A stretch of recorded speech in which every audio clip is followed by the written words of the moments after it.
हमें पता है कि हमारी अर्थ पे अराउंड 118 एलिमेंट्स हैं जो नोन है। यही एलिमेंट्स आपस में किसी पर्टिकुलर रेशियो में कंबाइन होते हैं एंड कंपाउंड्स फॉर्म करते हैं।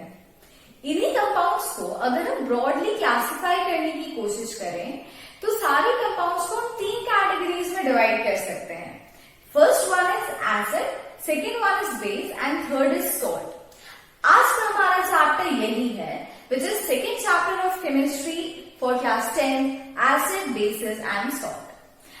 अब कोई भी कंपाउंड अगर आप लोगों को सामने दे दिया गया और आपसे कहा कि इसको देख के आइडेंटिफाई करो कि एसिड है या बेस है, तो देखकर आइडेंटिफाई करना इज वेरी डिफिकल्ट। तो हमारे पास कुछ ऐसे सब्सटेंसेस होते हैं जो किसी भी एसिड से अगर रिएक्ट करते हैं तो एक जैसा रिजल्ट देंगे, और अगर किसी बेस के साथ रिएक्ट करेंगे तो सिमिलर काइंड ऑफ रिजल्ट हमें देते हैं।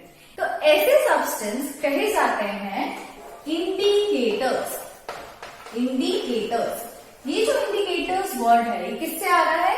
इंडिकेट से, है ना। इसमें आपको दिख रहा है इंडिकेट। इंडिकेट कहने का मतलब होता है कि आपको बताना कि कोई चीज यहाँ पर है या ऐसी है, इंडिकेट करना, राइट। तो इंडिकेटर्स आर दो substances which indicates the presence of acid और बेस। आपके सामने अगर एक कंपाउंड रखा है तो उसको आप इंडिकेटर से टेस्ट करोगे। अगर एसिड होगा तो एक पर्टिकुलर रिजल्ट देगा और अगर बेस होगा तो एक डिफरेंट रिजल्ट देगा। आप रिजल्ट को ऑब्जर्व करोगे और फिर आइडेंटिफाई कर सकते हो कि ये जो सब्सटेंस है एक एसिड है या फिर ये बेस है। अब इंडिकेटर्स जो होते हैं इनको एसिड बेस इंडिकेटर्स भी कहते हैं, क्योंकि ये एसिड और बेस के बीच में आपको डिफरेंशिएट करने में हेल्प करते हैं। ये इंडिकेटर्स दो टाइप के होते हैं। First one is natural indicators. Natural हमें समझ में आ रहा है क्या? ऐसे सब्सटेंसेस जो हमें नेचर से डायरेक्टली मिलते हैं। और दूसरे होते हैं सिंथेटिक इंडिकेटर्स। सिंथेटिक का मतलब जिसको आप लैब में सिंथेसाइज करते हो, या ये मैनमेड इंडिकेटर्स होते हैं जिसे हम अपनी लैब में बनाते हैं। नेचुरल इंडिकेटर्स की आप बात करो तो ऐसे सब्सटेंसेस जो आपको नेचर से मिल रहे हैं और जो एसिड और बेस से अलग अलग तरीके से रिएक्ट करेंगे। हमारे पास कुछ एग्जाम्पल्स हैं, जैसे कि फर्स्ट वन है हमारा लिटमस। आप लोगों ने लिटमस टर्म सुना होगा, है ना। हमारी लैब्स में एक लिटमस पेपर भी होता है। ये लिटमस एक नेचुरल सब्सटेंस है जिससे हम पेपर बनाते हैं। पेपर दो कलर्स के होते हैं, एक रेड होता है और एक ब्लू होता है।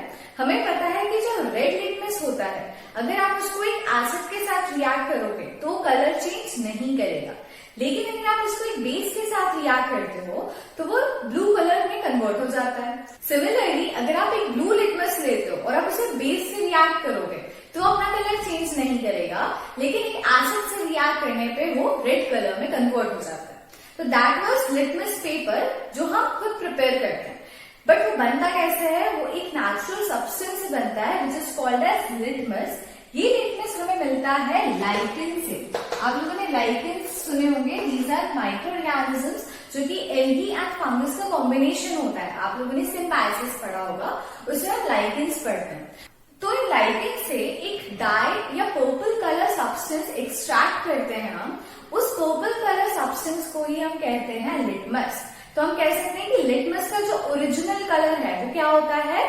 पर्पल। इस पर्पल कलर को आप चेंज कर देते हो। पेपर जब हम बनाते हैं ना तो हम इस पर्पल कलर को रेड और ब्लू में कन्वर्ट कर देते हैं। अगर आप इस पर्पल कलर लिटमस सोल्यूशन को डायरेक्टली अगर एक एसिड या बेस से रिएक्ट करोगे तो एसिड से रिएक्ट करने पे ये पर्पल कलर सोल्यूशन रेड में टर्न हो जाएगा और बेस से रिएक्ट करने पे ये ब्लू में कन्वर्ट हो जाएगा। और अगर आप किसी ऐसे सब्सटेंसेस को रिएक्ट करते हो जो ना तो एसिडिक है ना ही बेसिक है तो इसके कलर में कोई चेंज नहीं आता। ओके, सेकेंड है हमारा टर्मरिक। टर्मरिक मतलब क्या होता है? हल्दी, जो हम अपने खाने वाने में भी डालते हैं कई बार। आप लोगों ने देखा होगा कि कभी कभी जब हम खाना खाते हैं और गलती से हमारे कपड़े पे खाना गिर जाए, है ना, तो एक येलो कलर का स्टेन आ जाता है। वो येलो कलर का स्टेन किसकी वजह से होता है? टर्मरिक, हल्दी की वजह से, क्योंकि खाने में हमारे हल्दी पड़ती है। अब अगर आप उसे पानी से धोने की बजाय अगर उसका आप साबुन रगड़ लो तो क्या होता है? कभी कभी वो जो येलो कलर स्टेन है वो रेड में कन्वर्ट हो जाता है। तो रेड में कन्वर्ट होने का उसका रीजन क्या है कि टर्मरिक येलो कलर्ड एक डाई है, नेचुरल इंडिकेटर है जो बेस से, क्योंकि आपको पता है जो सोप है वो क्या है? बेसिक होता है नेचर में। बेस से रिएक्ट करके वो रेड कलर में चेंज हो जाता है। तो टर्मरिक भी हमारा एक सोर्स हो गया जिसके थ्रू हम आइडेंटिफाई कर सकते हैं कोई एक सब्सटेंस एसिडिक है या बेसिक है। अगर बेसिक होगा और आप उसमें टर्मरिक डालोगे तो उसको रेड या ब्राउन कलर का हो जाना चाहिए, और अगर वो एसिडिक होगा तो उसके कलर में कोई चेंज नहीं आएगा। और थर्ड है हमारा रेड कैबेज। आप लोगों ने मार्केट में नॉर्मल कैबेज देखी होगी, कैसी होती है, ग्रीन कलर्ड होती है। एक रेड कलर कैबेज भी मिलती है। तो अगर इस रेड कलर कैबेज का आप एक्सट्रैक्ट निकालो, ठीक है, तो आपको एक रेड कलर का सोल्यूशन मिलेगा। उस रेड सोल्यूशन को अगर आप एसिड से रिएक्ट करते हो तो उसके कलर में कोई चेंज नहीं आता, वो रेड है तो वो रेड ही रह जाता है। बट अगर आप इसको एक बेस से रिएक्ट करोगे तो उसका कलर ग्रीन में चेंज हो जाता है। तो रेड कैबेज से भी हम आइडेंटिफाई कर सकते हैं कि कोई सब्सटेंस एसिडिक है या बेसिक है। तो ये बेसिकली हमारे 3 कलर्ड इंडिकेटर्स थे जो कलर चेंज के थ्रू हमें इंडिकेट करते हैं वेदर सब्सटेंस इज एसिडिक और बेसिक। हम रिवीजन कर लेते हैं। लिटमस का नेचुरल कलर होता है पर्पल, एसिड के साथ रिएक्ट करके ये रेड कन्वर्ट होता है और बेस के साथ रिएक्ट करके ये ब्लू में चेंज हो जाता है। लिटमस को हम अगर पेपर के फॉर्म में कन्वर्ट करते हैं तो हम उस पर्पल कलर को रेड और ब्लू में कन्वर्ट कर देते हैं। तो आपके पास 2 तरह के लिटमस पेपर होते हैं, red litmus paper and blue litmus paper. Red litmus paper acid के साथ रेड ही होता है, इसलिए उसके कलर में आपको कोई चेंज नजर नहीं आता। लेकिन अगर आप उसे बेसिक सोल्यूशन में डालोगे तो वो ब्लू हो जाएगा और आपको कलर चेंज दिखेगा। इसी तरीके से अगर आप ब्लू लिटमस पेपर को बेस में डालोगे तो कोई कलर चेंज नहीं आएगा क्योंकि ब्लू ब्लू ही रहेगा। बट अगर आप इसको एक एसिडिक सोल्यूशन में डालोगे तो वो रेड कलर में चेंज हो जाएगा। सेकेंड है हमारा टर्मरिक। टर्मरिक एसिड के साथ कोई कलर नहीं चेंज करता है, लेकिन अगर आप इसे बेस के साथ रिएक्ट करते हो तो जो कलर है वो रेडिश या ब्राउन में कन्वर्ट हो जाता है। और लास्ट है हमारा रेड कैबेज। अगेन ये एसिड के साथ कोई कलर नहीं देता बट बेस के साथ ये ग्रीन कलर में कन्वर्ट हो जाता है। नेचुरल इंडिकेटर्स कलर के बेसिस पे ये 3 हैं। इसके अलावा ऑल्फैक्टरी इंडिकेटर्स भी होते हैं। ऑल्फैक्टरी मतलब स्मेल से। जब आप किसी चीज को स्मेल करते हो तो भी आप आइडेंटिफाई कर सकते हो कि ये एक एसिड है या बेस है। तो हमारे पास 2 ऑल्फैक्टरी इंडिकेटर्स हैं। First one is onion extract and second one is vanilla extract. Onion को जब आप बेस के प्रेजेंस में रखते हो और आपको पता है ना अनियन की कैसी अजीब सी स्मेल होती है, डिफरेंट काइंड ऑफ स्मेल होती है।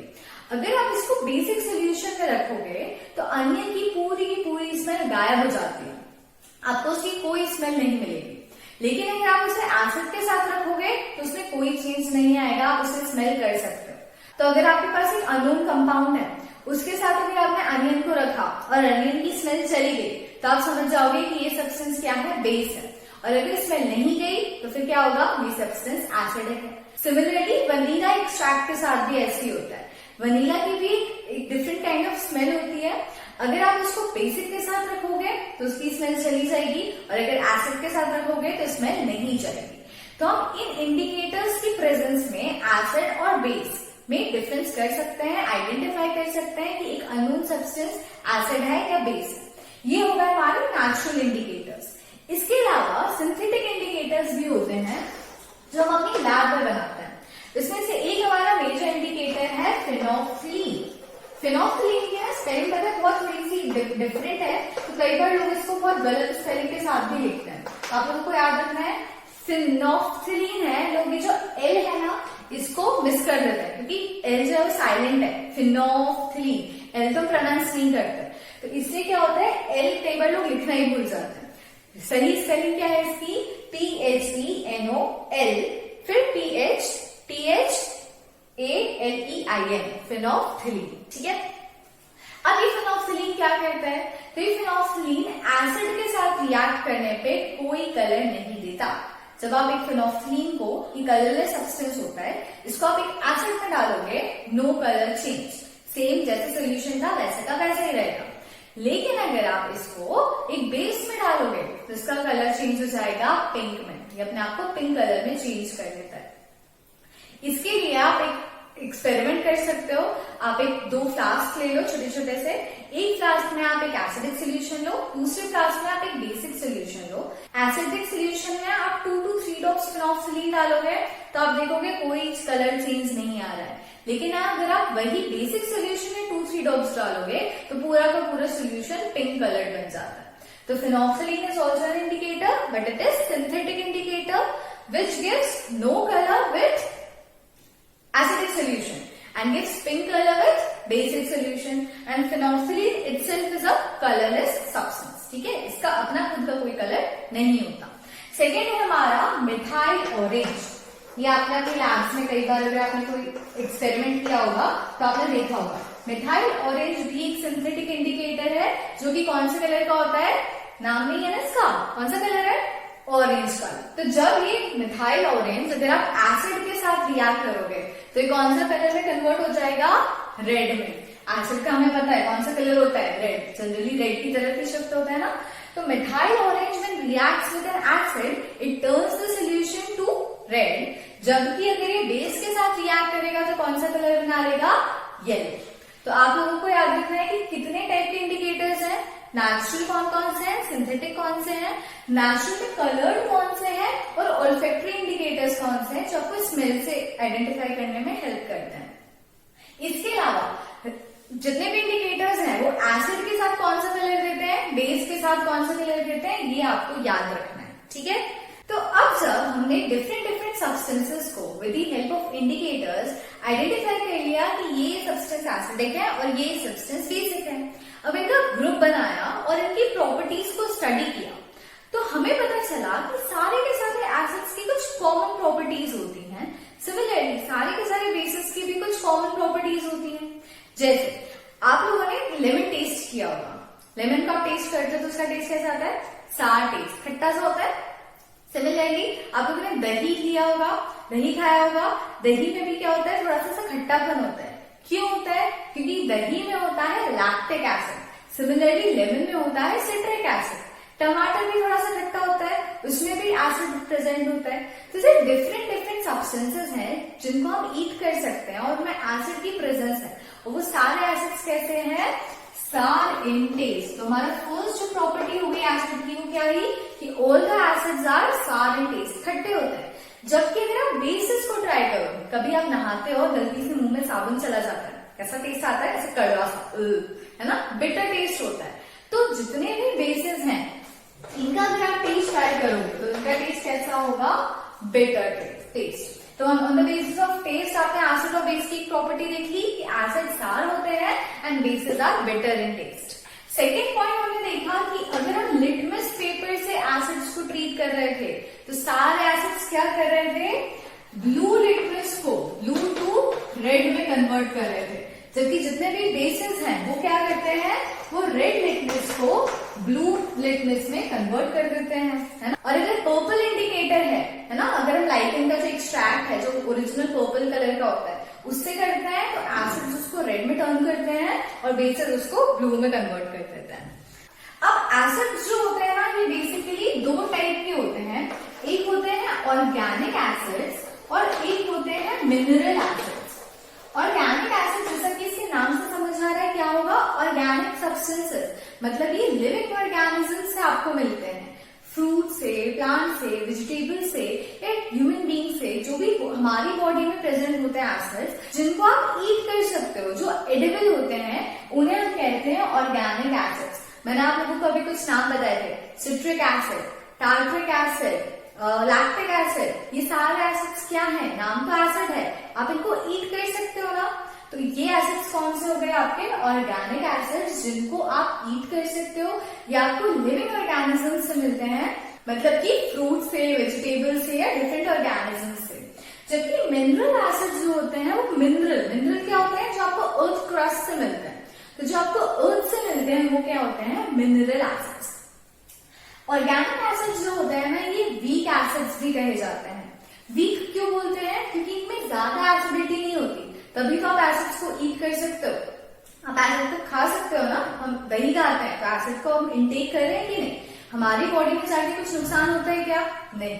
तो ऐसे एसिड्स जो हम इंटेक कर सकते हैं, जो हमें नुकसान नहीं पहुंचाते हैं, वो कैसे होते हैं, ऑर्गेनिक एसिड्स होते हैं, जिनको हम एज अ फूड प्रोडक्ट भी यूज करते हैं। जबकि मिनरल एसिड्स जो होते हैं वो बहुत ज्यादा हार्मफुल होते हैं, अगर ये हमारे ऊपर गिर जाए या कुछ हो जाए तो बर्निंग होती है बहुत ज्यादा, है ना। ऑर्गेनिक एसिड्स के एग्जाम्पल कौन कौन से हैं, जैसे कि हमारा सिट्रिक एसिड हो गया, एसिटिक एसिड हो गया, जिसको आप विनेगर भी कहते हो, आप चाउमीन वगैरह बनाते हो ना, उसमें हम एसिटिक एसिड डालते हैं। टार्ट्रिक एसिड हो गया, क्योंकि ये सारे एसिड्स कौन से होते हैं जो हम अपने खाने में यूज कर सकते हैं।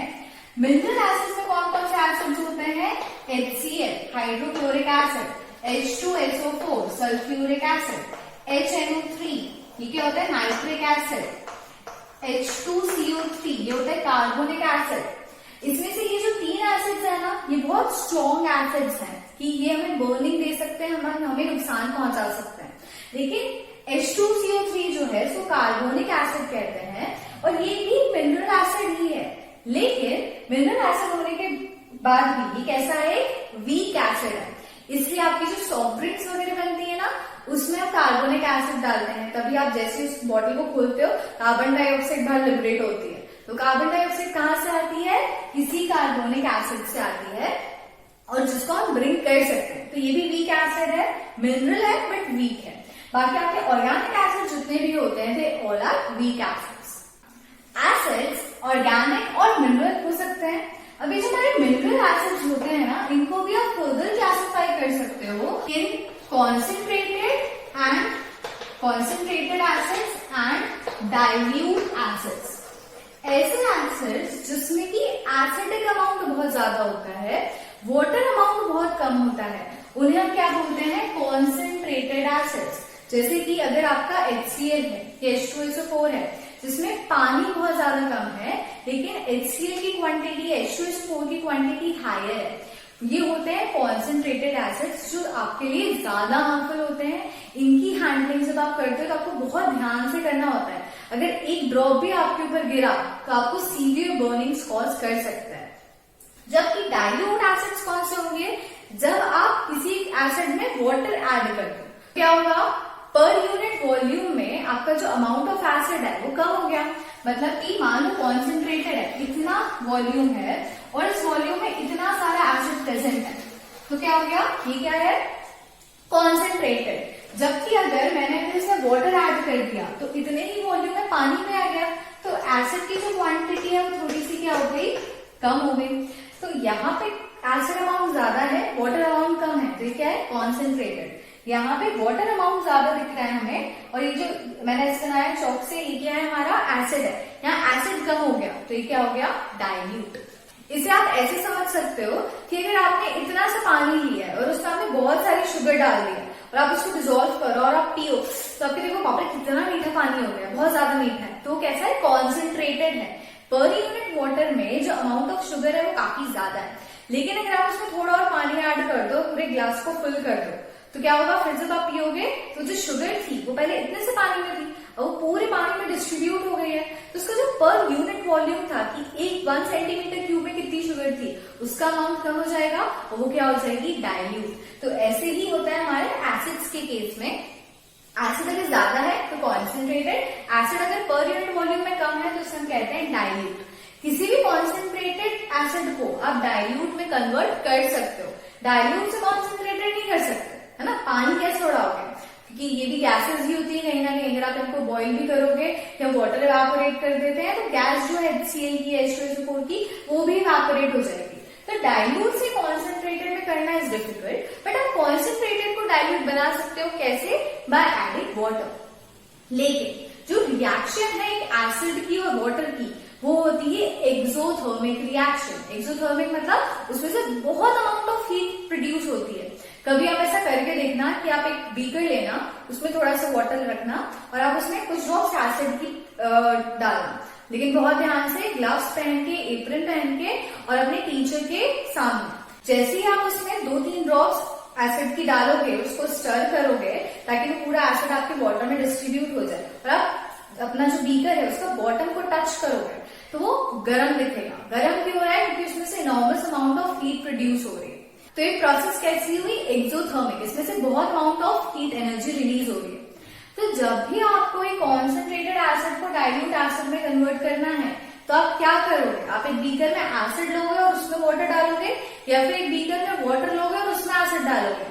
सोच के देखो, अगर आपने एक बीकर में एसिड ले लिया और आप उसमें वाटर डाल रहे हो, तो जैसे ही आपने 1 ड्रॉप ऑफ वाटर डाला, कितना सारा एसिड है, वाटर कितना सा है, इतना सा वाटर है, जैसे ही वो उसके साथ जाएगा हीट एनर्जी प्रोड्यूस होगी, और क्योंकि इतना सारा एसिड प्रेजेंट है तो वो enormous amount of heat energy release करेगा, स्टीम में बन जाएगा, और हो सकता है कि जो एसिड के ड्रॉप्स है वो उड़ के आपके फेस पे आपके ऊपर गिर सकते हैं, विच इज वेरी हार्मफुल।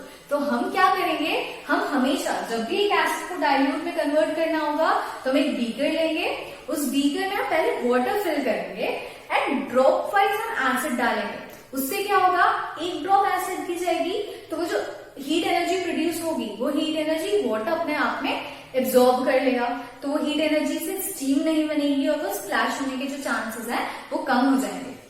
तो आप हमेशा पहले वाटर लोगे, उस वाटर में ड्रॉप वाइज एसिड डालोगे और उसको कंटिन्यूसली स्टर भी करते जाओगे ताकि वो पहले एसिड पूरे पानी में डिसॉल्व हो जाए, फिर दूसरी ड्रॉप जाएगी वो पूरी डिसॉल्व हो जाए, फिर थर्ड ड्रॉप जाए फिर वो पूरी डिसॉल्व हो जाए। This is a particular procedure, है ना, जो आपको फॉलो करना होता है while converting a concentrated acid to a dilute acid, है ना। अगर आप डायरेक्ट एसिड में वो डालोगे वाटर तो फिर वो खतरनाक हो सकता है, ये चीज कभी नहीं करना। एक बेसिक मेथड है किसी भी केमिस्ट के लिए, या कोई भी जो बच्चा केमिस्ट्री के एक्सपेरिमेंट करता है उसको ये चीज तो पता होनी ही चाहिए। अब हम बात करते हैं केमिकल प्रॉपर्टीज ऑफ एसिड। इसका मतलब हमने फिजिकल प्रॉपर्टीज देखी कि एसिड का टेस्ट कैसा होता है, इंडिकेटर के साथ क्या रिजल्ट देता है, all those were the physical properties. Chemical properties की बात करें तो एसिड डिफरेंट एलिमेंट से ये कंपाउंड से रिएक्ट करता है, तो क्या कंपाउंड फॉर्म करता है, ये होगी उसकी केमिकल प्रॉपर्टीज। फर्स्ट रिएक्शन है हमारी when an acid reacts with a metal. जब कोई एसिड एक मेटल के साथ रिएक्ट करेगा तो क्या बनाएगा, वो बनाता है सॉल्ट, और उसके साथ आपकी हाइड्रोजन गैस लिबरेट होती है। तो हमारा जो सॉल्ट है ये क्या होता है, जब एसिड और बेस दोनों आपस में रिएक्ट करेंगे, एसिड जो होगा उसमें एसिडिक प्रॉपर्टीज हैं, बेस जो होगा उसमें बेसिक प्रॉपर्टीज हैं। जब एसिड और बेस आपस में रिएक्ट करेगा तो एक कंपाउंड बनाएगा जिसमें कि ना तो एसिडिक प्रॉपर्टीज होंगी ना ही बेसिक प्रॉपर्टीज होंगी, कोई मिडिल प्रॉपर्टीज होंगी, है ना, दोनों के बीच का कुछ होगा, उसे हम कहते हैं सॉल्ट। ठीक है, तो salt is a combination of N acid and a base. तो जब भी कोई एसिड एक मेटल के साथ रिएक्ट करेगा तो सबसे पहले वो क्या बनाता है, एक सॉल्ट बनाता है, और मेन इंपॉर्टेंट चीज जो आपको याद रखनी है वो क्या है कि हाइड्रोजन गैस लिबरेट होती है। अब आप पूछोगे आपको कैसे पता कि हाइड्रोजन गैस लिबरेट होती है, तो इसके लिए बहुत एक इजी से एग्जाम्पल है। तो सबसे पहले आप क्या करो, आप एक टेस्ट ट्यूब लो, इस टेस्ट ट्यूब में आप थोड़े से जिंक ग्रैन्यूल्स डालो, जिंक के छोटे छोटे से टुकड़े लो और इसमें डालो। फिर क्या करो, आप इसमें डालो थोड़ा सा एसिड, 4-5 ड्रॉप समथिंग कुछ एसिड डालो, और इसको ना कॉर्क से पूरा इसको पैक कर दो। कॉर्क से पैक क्यों करना है, क्योंकि मैंने क्या कहा H2 गैस निकल रही है। अब अगर आप इसको पैक नहीं करोगे तो गैस क्या होगा, बाहर निकल जाएगी, तो फिर हमें आइडेंटिफाई कैसे करेंगे कि H2 है या नहीं है। तो आपको उसको कॉर्क से एकदम अच्छे से पैक करना है ताकि गैस बाहर ना निकले। अब क्या करो, आप इस कॉर्क में छोटा सा छेद रखना पड़ेगा और उससे आपको एक ग्लास ट्यूब अटैच करनी पड़ेगी। और ग्लास ट्यूब कैसी होनी चाहिए, यू शेप्ड ग्लास ट्यूब होनी चाहिए। अभी जो यू शेप ग्लास ट्यूब है इसको आप एक बीकर में इंसर्ट करो, और ये जो बीकर है ये खाली नहीं होना चाहिए, क्योंकि खाली होगा तो क्या होगा, गैस तो पूरी लिबरेट हो जाएगी, क्या फायदा यूट्यूब भी लगाने का। तो आप क्या करोगे, इस बीकर को आप फिल करोगे सोप सोल्यूशन के साथ, है ना, सोप सोल्यूशन। अब सोप सोल्यूशन क्यों, नॉर्मल वाटर क्यों नहीं, क्योंकि नॉर्मल वाटर में अगर बबल्स बनते हैं तो आपको उतने अच्छे से दिखेंगे नहीं, बट सोप सोल्यूशन जो होता है वो थोड़ा सा मिल्की सा हो जाएगा, तो यू कैन ऑब्जर्व इजिली कि बबल्स बन रहे हैं। अब चाहो तो नॉर्मल वाटर भी रख सकते हो, नो प्रॉब्लम। अब जैसे ही यहाँ पे रिएक्शन होगी, जिंक है ना, जिंक मेटल को आप क्या कर रहे हो, थोड़ा सा HCl इसमें ऐड कर रहे हो। तो जैसे ही मेटल एसिड के साथ रिएक्ट करेगा, मैंने क्या बताया क्या बनना चाहिए, सॉल्ट, तो ये बनाएगा ZnCl2, जिंक क्लोराइड। ये क्या है, एक सॉल्ट है। Zinc chloride plus H2 gas liberate होनी चाहिए, है ना। H2 गैस लिबरेट हो रही है, ये कैसे पता चलेगा आपको, जैसे ही H2 गैस यहाँ से पास होगी, इस यू ट्यूब से पास होके कहाँ पे जाएगी, आपके सोप सोल्यूशन में। गैस जैसे ही एंटर करेगी तो क्या होगा, बाहर निकलने की फिर से कोशिश करेगी, बबल्स की फॉर्म में बाहर निकलेगी। यहाँ पे ना आपके बबल्स बनने लगेंगे और ये गैस बाहर निकलेगी। अब बबल से कैसे पता चलेगा? कोई भी गैस होगी वो तो बबल बनाएगी। तो हम एक बर्निंग कैंडल लेके आएंगे जो कि जलती हुई होनी चाहिए। एक बर्निंग कैंडल जब आप इन बबल्स के ऊपर लेके आओगे तो आपको एक पॉप साउंड सुनाई देगा।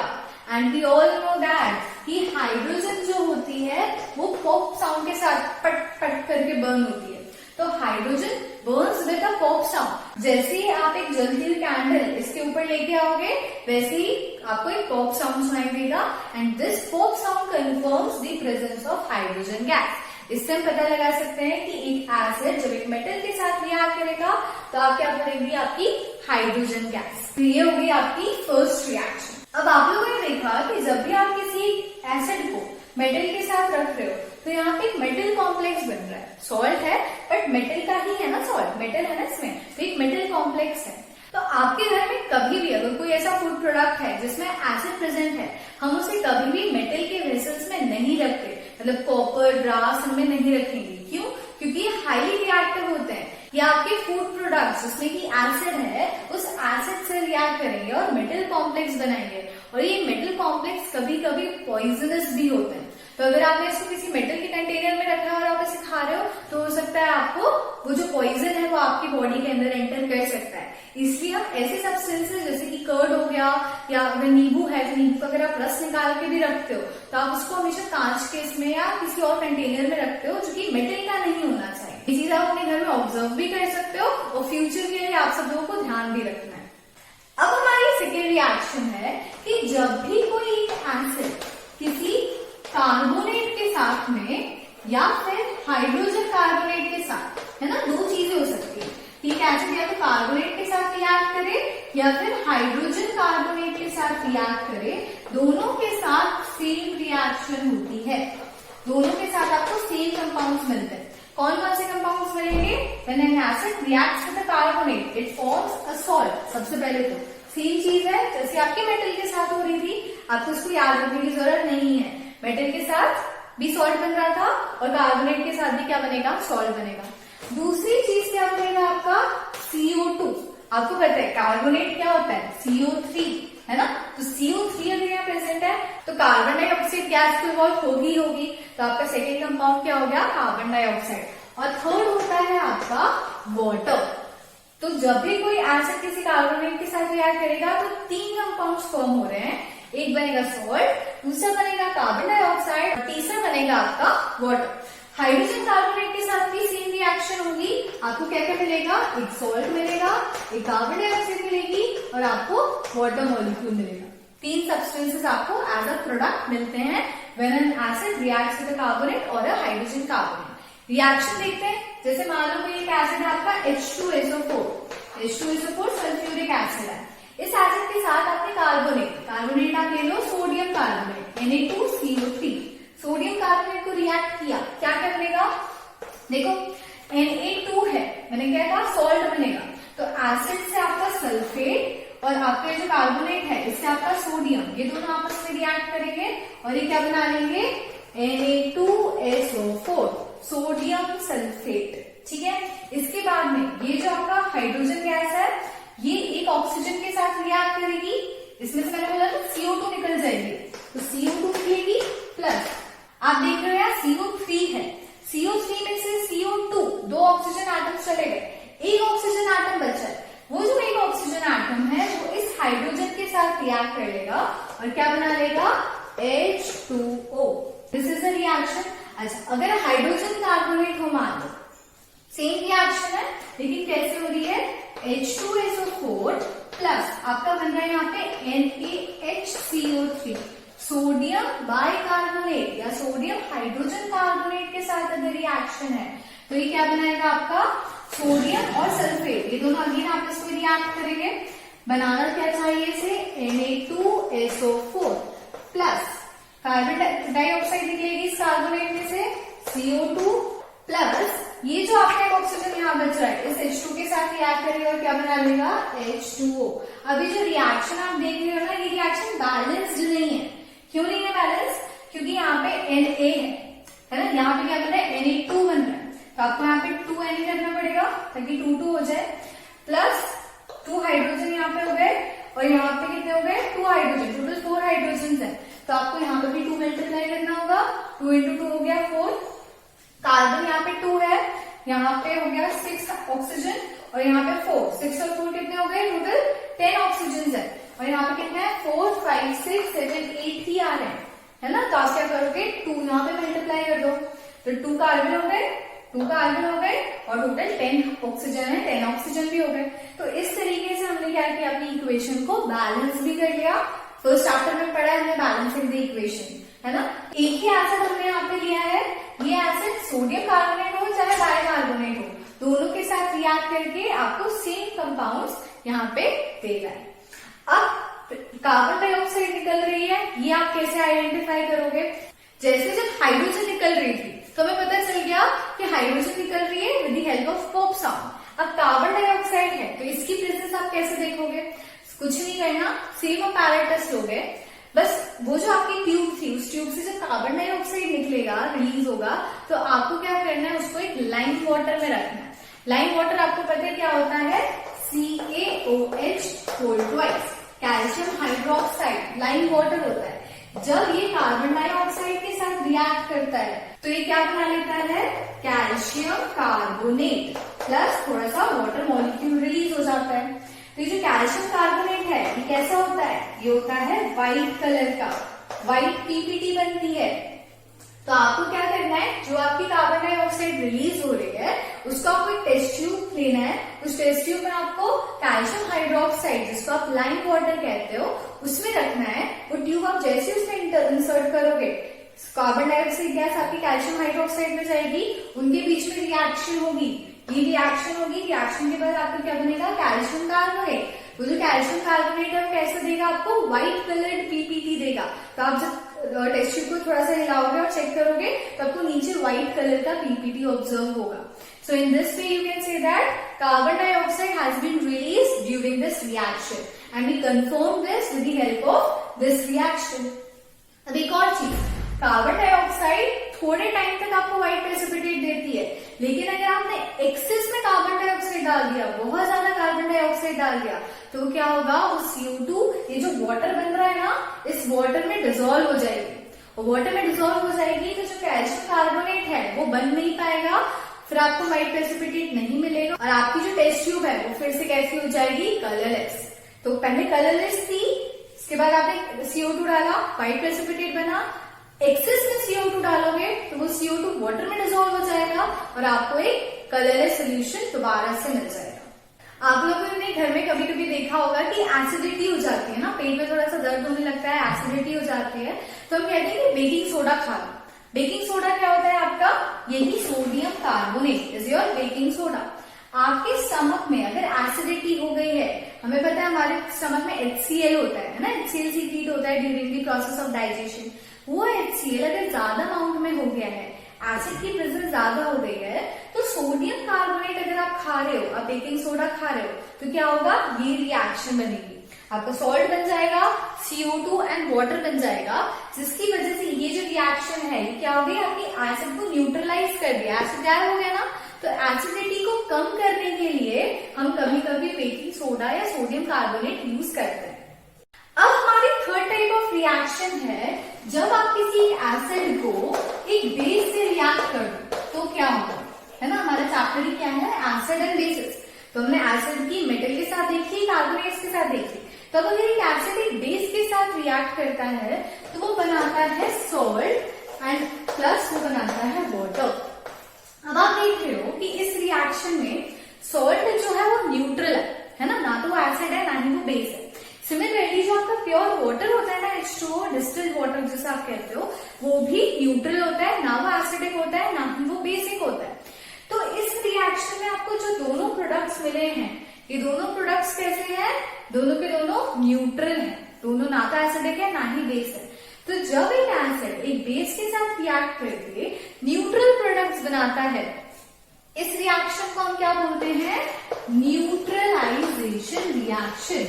न्यूट्रलाइजेशन, क्योंकि न्यूट्रलाइजेशन हो रहा है, एसिड और बेस मिल गए और न्यूट्रल बन गए, तो ये रिएक्शन कैसी हो गई, न्यूट्रलाइजेशन। एग्जाम्पल, जैसे कि आपका एक एसिड है, HCl ले लेते हैं, है ना। एक HCl को जब आपने एक बेस, स्ट्रॉन्ग बेस कौन सा आता है, NaOH, सोडियम हाइड्रोक्साइड। तो जब आप एक HCl को NaOH के साथ रिएक्ट करते हो तो आपको क्या मिलेगा, ये जो Cl है ये Na के साथ कंबाइन हो जाएगा और ये क्या बना लेगा, NaCl। NaCl क्या हो गया, सॉल्ट। मैंने कहा था ना कि जब भी एक एसिड और एक बेस रिएक्ट करते हैं तो क्या बनाते हैं, एक सॉल्ट बनाते हैं।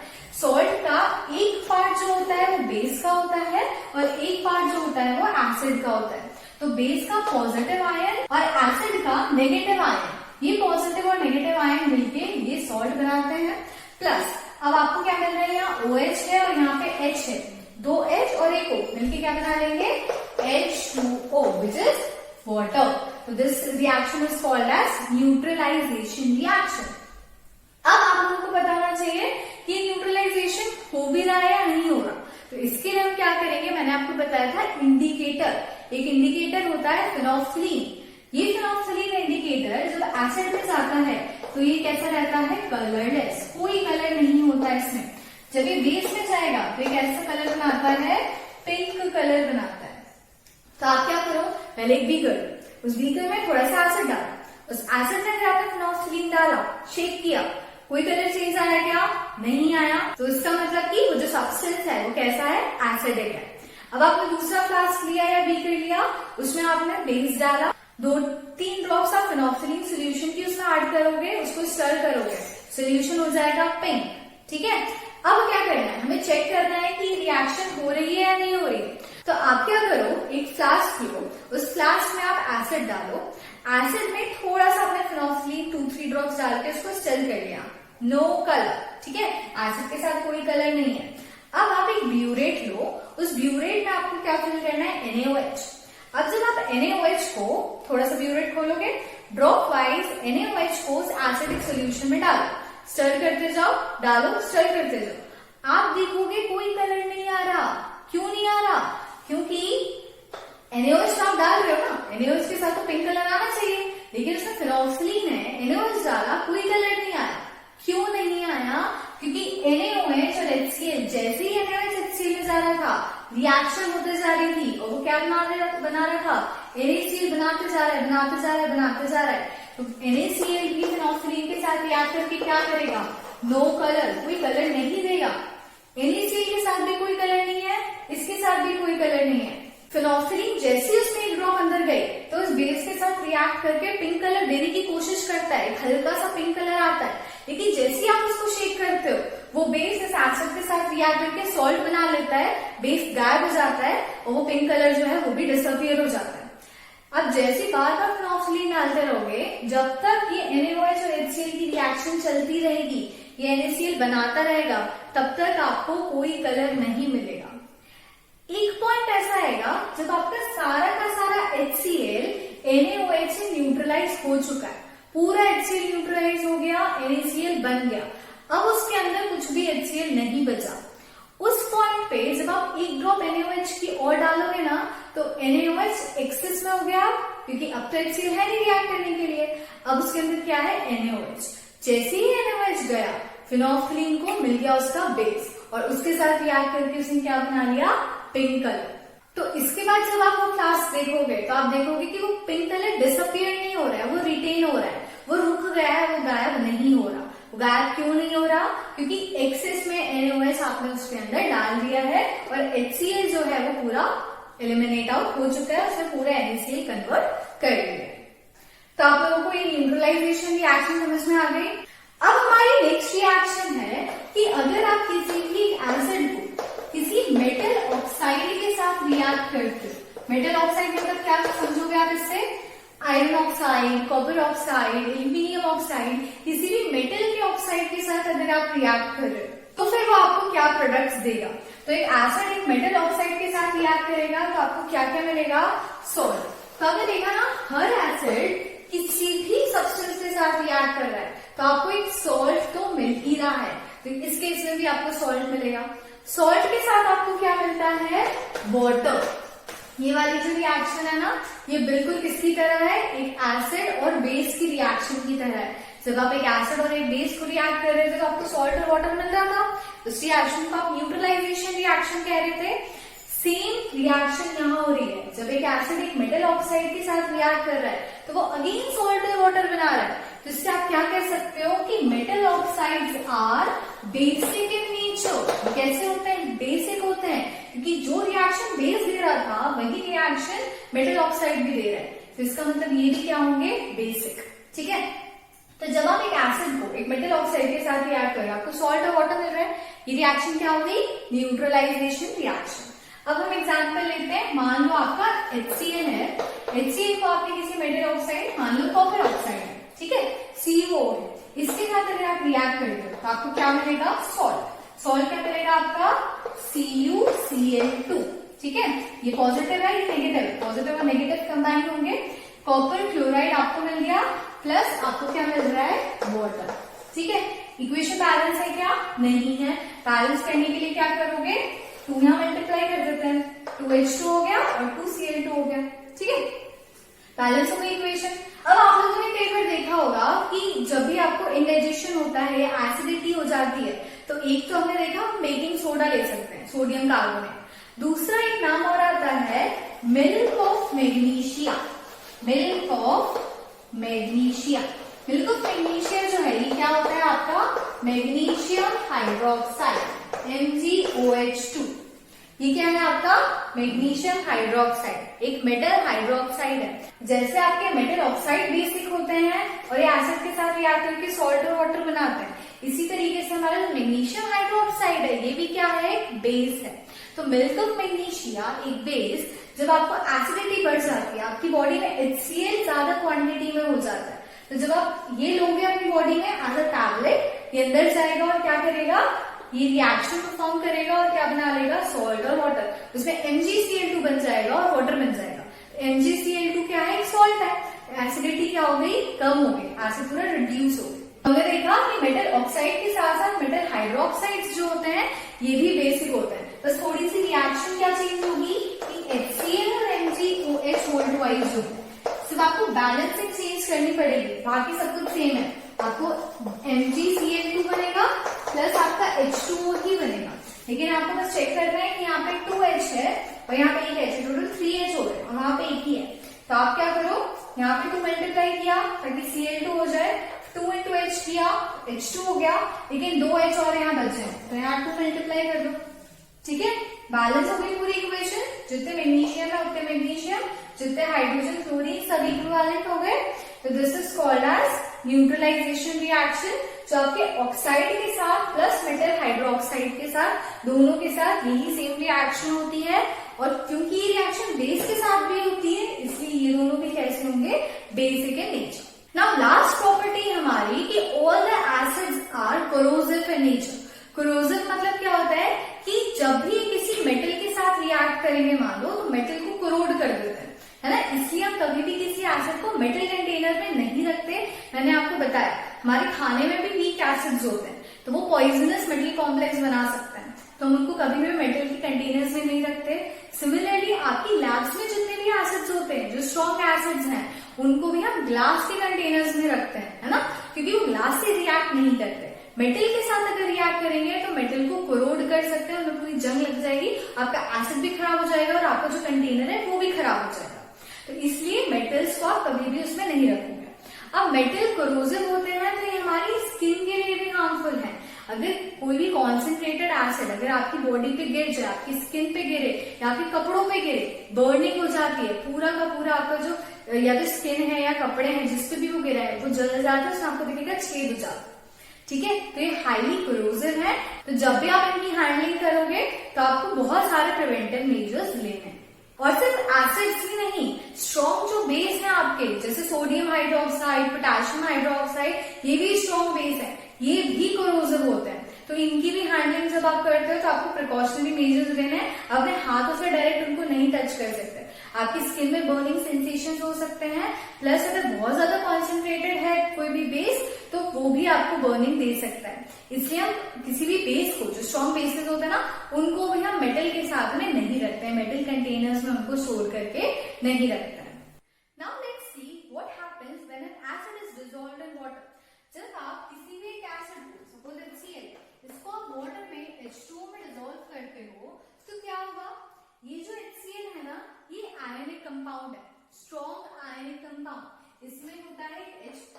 और एक है Cl-। हमने देखा है कि जब कोई भी एलिमेंट्स आपस में कंपाउंड्स बनाते हैं तो वो इलेक्ट्रॉन्स को गेन और लूज करते हैं। हाइड्रोजन ने एक इलेक्ट्रॉन लूज किया, क्लोरीन ने उसका इलेक्ट्रॉन एक्सेप्ट किया और उन्होंने कंपाउंड बना लिया। ये क्या है? Electrovalent bond. Highly electrovalent bond है, इनके बीच में काफी ज्यादा अट्रैक्शन पावर है। लेकिन जब ये HCl आयन कंपाउंड है, जिसको हम क्योंकि आयन से बन रहा है आयनिक हो गया, जब ये कंपाउंड वाटर में जाता है तो water as a solvent act करता है और इनका जो बॉन्ड है उसको ब्रेक कर देता है। ब्रेक करेगा तो क्या होगा? हाइड्रोजन आयन्स अलग हो जाते हैं और क्लोरीन आयन्स अलग हो जाते हैं। तो what happens is H positive ions अलग हो जाएंगे और Cl नेगेटिव आयन्स अलग हो जाएंगे। अब ये जो H पॉजिटिव है ये ऐसे नहीं रहता, ये कहाँ पे रहता है? पानी में चला जाता है, इसलिए हम इसको यहाँ पे हमेशा लिखेंगे एक्वस। AQ का मतलब होता है एक्वस सोल्यूशन। H पॉजिटिव के फॉर्म में ही नहीं घूमता है, पानी में डिसॉल्व होता है। तो ये जो H पॉजिटिव इस H2 के साथ रिएक्ट करता है तो ये क्या बनाता है? H3O, है ना? H3O बना लेगा। H2O होता है, एक H और जाके इसमें कंबाइन हो जाएगा, H3O बना लेगा और उस पर पॉजिटिव चार्ज आ जाएगा। तो जब भी आप रिएक्शन लिखोगे तो या तो आप H पॉजिटिव एक्वस लिखोगे क्योंकि पानी के अंदर है, या फिर आप लिखोगे H3+O। ठीक है, इसमें पॉजिटिव चार्ज है, 3 हाइड्रोजन एटम्स यहाँ पे हो गए और एक ऑक्सीजन है। तो या तो आप H+AQ लिखोगे या फिर आप H3+O लिखोगे। This is a basic notation which tells you that after dissociating, ये जो हाइड्रोजन आयंस है, ये जो प्रोटॉन्स हैं, ये खुद ब खुद ऐसे नहीं घूमते रहते, इंडिपेंडेंट नहीं रहते, ये कंबाइन हो जाते हैं। किसके साथ कंबाइन होते हैं? हमारे वाटर मॉलिक्यूल्स के साथ। तो हमारी एक थ्योरी क्या निकल के आई कि जब भी आप किसी एसिड को वाटर में डिसॉल्व करोगे तो क्या बनाएगा? वो हाइड्रोजन आयंस लिबरेट करता है, मतलब उसमें से प्रोटॉन्स निकलते हैं। एसिड्स की स्टडी के लिए ये फर्स्ट थ्योरी थी जो दी गई थी कि all the acids produce protons when dissolve in water. तो आप कोई भी एसिड ले लो, जैसे हम दूसरे एग्जाम्पल लेते हैं, मान लो H2SO4 है। जब आप इसको वाटर में डिसॉल्व करोगे तो ये क्या बनाएगा? H+ आयंस बना लेगा और 2 बनाएगा, क्योंकि यहाँ 2H है ना, H2 है तो यहाँ 2 हाइड्रोजन के प्रोटॉन्स लिबरेट हो जाएंगे, प्लस क्या बन जाएगा आपका? SO4, 2 नेगेटिव आयंस आपके वाटर में आपको डिसॉल्व फॉर्म में मिलेंगे। तो जब भी आपने वाटर में कोई भी एसिड डालो, इसके अलावा आप क्या कर सकते हो? HNO3 भी डाल के देखो। जब HNO3 आप वाटर में डालोगे तो अगेन आपको क्या मिलेगा? H पॉजिटिव आयंस मिलेंगे। यहाँ पे एक्वस लिखना मत भूलना, है ना? एक्वस का मतलब क्या होगा? H3+O। ठीक है, इसके अलावा आपको NO3 नेगेटिव आयंस मिल जाएंगे। इसके साथ में मैंने आपको बताया था कार्बोनिक एसिड H2CO3, ये तीनों ना स्ट्रॉन्ग एसिड्स हैं। ठीक है, स्ट्रॉन्ग क्यों बोलते हैं? क्योंकि जब आप इनको वाटर में डाल रहे हो ना, कंप्लीटली आयोनाइज हो रहा है, कोई हाइड्रोजन एटम नहीं बच रहा, कंप्लीटली डिसोसिएट हो जाएंगे, हाइड्रोजन प्रोटॉन्स अलग और क्लोरीन, क्लोराइड, सल्फेट, नाइट्रेट, ये सब अलग अलग हो जाएंगे। लेकिन जब आप कार्बोनिक एसिड को वाटर में डालते हो तो रिएक्शन थोड़ी सी चेंज होती है। होगा ये भी क्या बनाएगा? H पॉजिटिव बनाएगा एक्वस सॉल्यूशन में, प्लस CO3 नेगेटिव बना लेगा। लेकिन ये रिएक्शन जो होती है ना, ये बैकवर्ड भी होती रहती है। इससे ये बनेगा, प्लस ये आपस में कंबाइन होंगे, ये भी बनाते रहते हैं। ये जो प्रोसीजर है कंटिन्यूअसली ऐसा ही चलता रहता है। तो कंप्लीट डिसोसिएशन हुआ क्या? नहीं, आधे टूटे आधे दोबारा बन गए, आधे टूटे आधे दोबारा बन गए। तो ये साइकिल चल रही है। ऐसी कोई भी स्टेज आपको नहीं मिलेगी जिस स्टेज पे कंप्लीट डिसोसिएशन हो जाए, पूरे हाइड्रोजन अलग और पूरे कार्बोनेट आयंस अलग हो जाए। ऐसा आपको नहीं मिल रहा है किसी भी स्टेप में। That's why this is a weak acid. इसे हम वीक बोलते हैं। वीक बोलने का कारण ही ये है क्योंकि कंप्लीटली डिसोसिएट नहीं होते। तो हम जो डिवीजन कर रहे थे ना एसिड्स का on the basis of strong and weak, तो स्ट्रॉन्ग एसिड्स वो होते हैं जो कंप्लीटली आयोनाइज हो जाए when dissolved in water, and weak acids are those which do not get completely ionized when dissolved in water. इसी की तरह आपके जितने ऑर्गेनिक एसिड्स हैं, एक एग्जांपल ले लेते हैं हम यहाँ पे। मैंने आपको एसिटिक एसिड बताया था, विनेगर, जिसको हम चाउमीन वगैरह बनाते हैं तो डालते हैं, है ना? CH3COOH, ये भी क्या है? एसिड है, बट ये ऑर्गेनिक है इसलिए एडिबल है। जब आप इसको वाटर में डिसॉल्व करोगे तो करेगा ये भी, क्या क्या बनाएगा, CH3COO नेगेटिव बनाएगा प्लस H पॉजिटिव आयंस बनाएगा। ये H पॉजिटिव आयंस वाटर में जाएंगे लेकिन पूरे नहीं जाते, आधे जाते हैं। जब तक दूसरे आधे टूट रहे होते हैं उतने में ये जो हाइड्रोजन आयंस होते हैं ना, ये दोबारा इसके साथ कंबाइन होकर और एसिटिक एसिड बना लेते हैं। तो ये इसमें भी ये प्रोसेस चलती रहती है। ऐसा नहीं होगा कि टूट जाए और ये कंप्लीटली डिसोसिएट हो जाए, जुड़ेंगे दोबारा बनाएंगे, फिर टूटेंगे फिर ये बनाएंगे, फिर जुड़ेंगे फिर ये बनाएंगे। तो ऐसी कोई स्टेज आपको इस कंडीशन में भी नहीं मिलती कि कंप्लीट आयनाइजेशन आप अचीव कर सको। That's why all the organic acids including acetic acid and carbonic acid, ये आपका मिनरल एसिड है, बट क्योंकि ये भी सेम चीज करता है तो हम इसको क्या बोलते हैं, this is a weak acid. तो आपने एक पैरामीटर सेट किया एसिड्स का कि all the acids when dissolved in water, if gets completely dissociated into protons, then you can say that those are strong acids, and if they are not getting dissociated into hydrogen ions, then you can say that either they are not acids at all or they are weak acids, अगर वो partially ionized हो रहे हैं तो। अब हमने देखा कि जो एसिड्स हैं हमारे वो प्रोटॉन्स बना लेते हैं, हाइड्रोजन एटम्स लिबरेट करते हैं, प्लस आपको नेगेटिव आयंस भी यहाँ मिलते हैं। वी नो दैट कि कोई भी सब्सटेंस या सोल्यूशन कंडक्टिव कब होता है ना, कब कंडक्टिव होगा, जब उसके अंदर आयंस प्रेजेंट होंगे।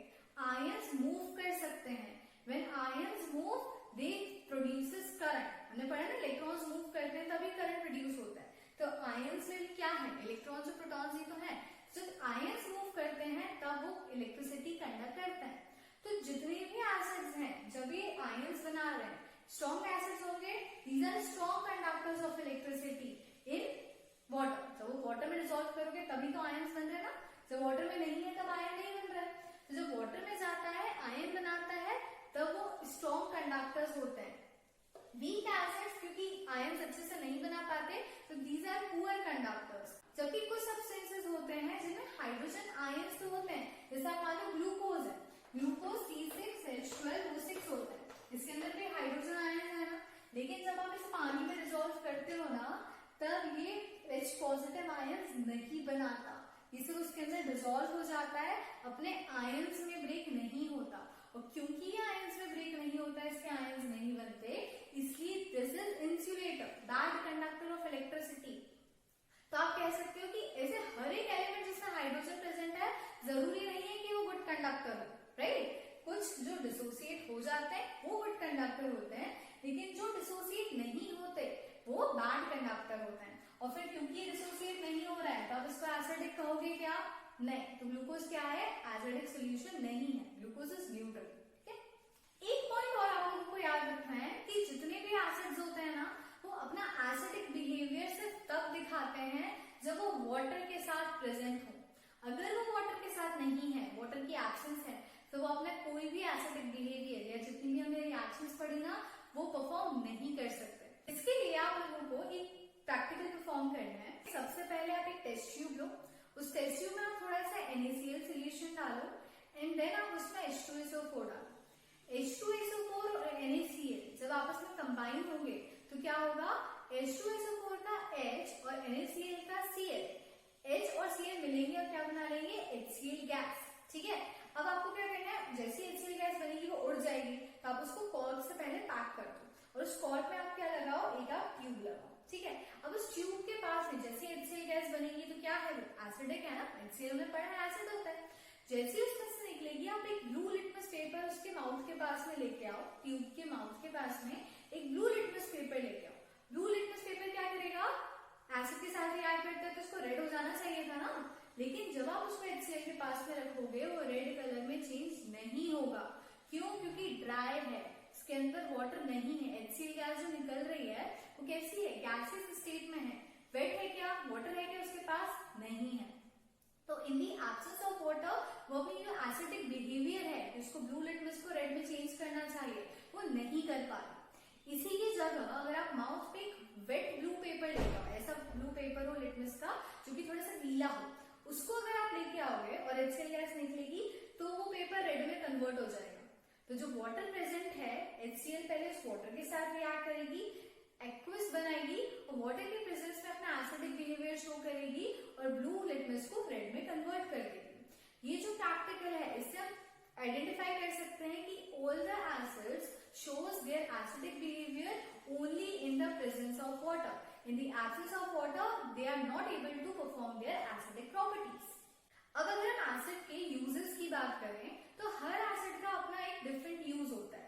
कुछ एसिड्स फर्टिलाइजर्स बनाने में काम आते हैं, कुछ पेंट, डाइज, डिटर्जेंट्स में काम आते हैं। HCl का तो एक सबसे बड़ा मेजर रोल है, डाइजेशन में हमारे हेल्प करता है। ठीक है, तो डिफरेंट एसिड्स के डिफरेंट यूजेस हैं, जो आप बुक में पढ़ोगे तो आप लोगों को मिल जाएंगे। तो आई होप आप लोगों को आज एसिड के बारे में मैंने जितना भी डिटेल बताया प्लस इंडिकेटर्स बताए, तो आपको एसिड की सारी प्रॉपर्टीज, इंडिकेटर्स और कौन से इंडिकेटर्स एसिड के साथ क्या रिजल्ट देते हैं और बेस के साथ क्या रिजल्ट देते हैं, ये पूरा कंसेप्ट क्लियर हो गया होगा। अब नेक्स्ट वीडियो में हम बात करेंगे बेस और फिर उसके बाद हम सॉल्ट्स को डिस्कस करेंगे। तब तक के लिए आप लोग ये एसिड का पार्ट पूरा पढ़ के रखो, वरना फिर बेस और एसिड में कंफ्यूजन हो जाएगा कि कौन किससे रिएक्ट करके क्या देता है। तो आप लोगों का काम है कि आप लोगों को एसिड डिटेल में स्टडी करना है। जब एसिड क्लियर हो जाएगा फिर हम बेस पे बढ़ेंगे। तब तक के लिए अपना ध्यान रखिए, खुश रहिए, मुस्कुराते रहिए। हम मिलेंगे अपनी नेक्स्ट वीडियो में। अपना ध्यान रखिए।